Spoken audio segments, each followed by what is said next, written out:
سلام. تو قسمت قبل دیدی که رفتیم دفتر رو گرفتیم و شروع کردیم به بازسازی. روز دوم اول رفتم دنبال خرید سیم و کابل و کلید پریز که اینقدر زود رفته بودم که همه چی بسته بود.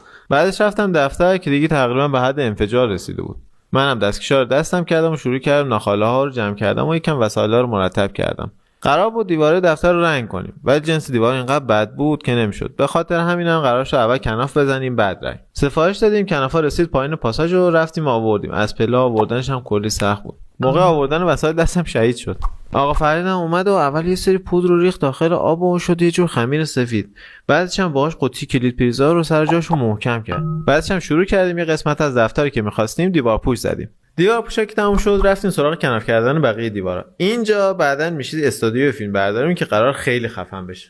دیگه شب شده بود و مجبور شدم ریسای چراغونی شب‌رسی رو برپا کنم. خسته و کوفته شده بودیم و دیگه دمدمای صبح بود واقعا. تموم کردیم و رفتیم برای قسمت بعد. شما ما رو فالو کنین، همراهمون بشین. قسمت بعدم فردا میذارم.